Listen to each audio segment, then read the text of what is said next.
Bidi-boom, bidi-bidi-badi-boom. Ռեկ 2-3 Հայերի դերը համաշխարհային մշակույթի զարգացման մեջ անգնահատելի է։ Թորոս Ռոսլինից մինչև Մարտիրոս Սարյան, Կոմիտասից մինչև Շարլ Ազնավուր։ Այս շարքը կարելի է անվերջ շարունակել, սակայն մենք որոշել ենք առանձնացնել հենց համաշխարհային կինոյում մեծ ներդրում ունեցող հայերին։ Սա հաղորդման երկրորդ մասն է, եթե դեռ չես դիտել առաջին մասը, ապա լրացրու բացը։ Մեր հաջորդ հայրենակցի ունեցած ավանդը կինոյում անգնահատելի է։ Ծանոթացեք պրոֆեսոր Հայիկ Մանուկյանն է, ով դասավանդել է ֆիլմի տեսություն Նյու Յորքի համալսարանում։ Իր կյանքը նվիրելով համալսարանին նա ձևավորել եւ կրթել է կինոգործիչների սերունդ, ովքեր իրենց հետքն են թողել ամերիկյան կինոարտադրության մեջ։ Ամենավառ օրինակը արդեն դասական դարձած Մարտին Սկորսեզեն է։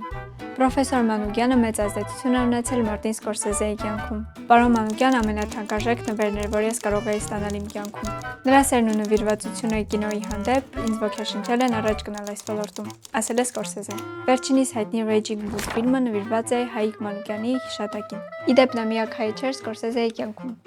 Իրանահայ սցենարիստ Մարտիկ Մարտինը, ով նույնպես եկել է Մանուկյանի ուսանողներից։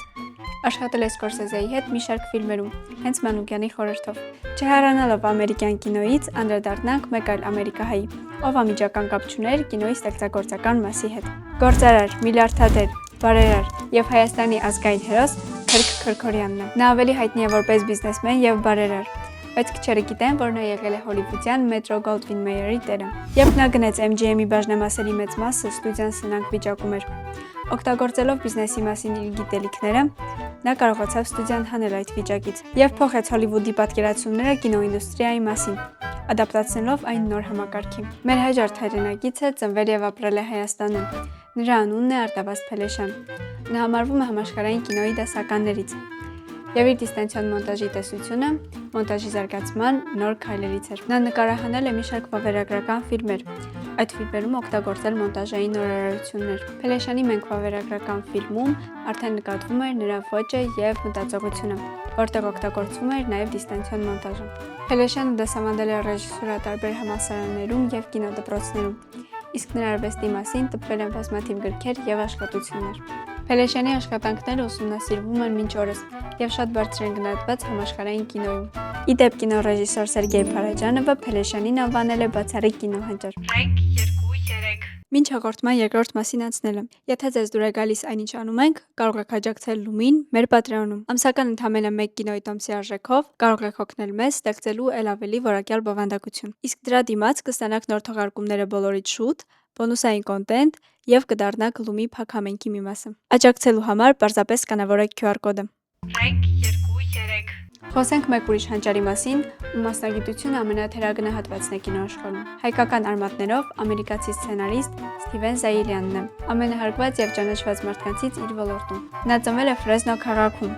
որտեղ իր կյանքն է անցկացրել մեկ այլ ամերիկահայ սցենարիստ եւ գրող Վիլյամ Սարոյանը։ Զայիլյանը մեզ հայտնի հոլիվուդյան մի շարք ֆիլմերի սցենարների հեղինակն է։ Նրա ամենահաջողակ սցենարներից մեկը Հոլոկոստի մասին պատմող Schindler's List ֆիլմն է, որը արժանացել է Օսկարի, Ոսկե գլոբուսի, BAFTA մրցանակների լավագույն սցենար անվանակարգում։ Զայիլյանը նաև ունի Օսկարի նոմինացիաներ նույն անվանակարգում այս ֆիլմերի համար. Awakenings, Gangs of New York, Moneyball եւ The Irishman։ Այսօրվա վերջին հայ կինոգործչին հաստատ տեսած կլինեք The Lord of the Rings տրիլոգիայում, բայց դժվար թե նրա կերպարից իմանայիք նրա ազգությունը։ Էնդի Սերքիսը այդտեղ խաղացել է Գոլումի դերը։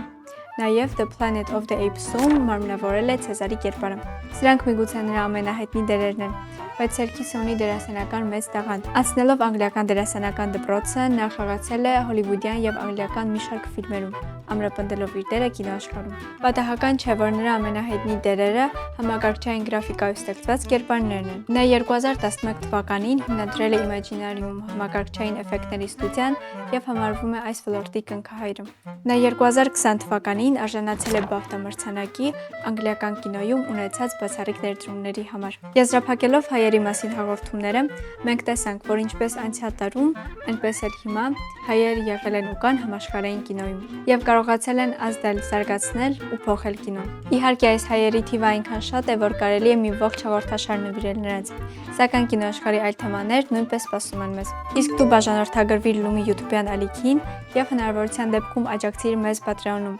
Կհանդիպենք հաջորդ ուրբաթ։ Bidi-boom, bidi-bidi. տարի բում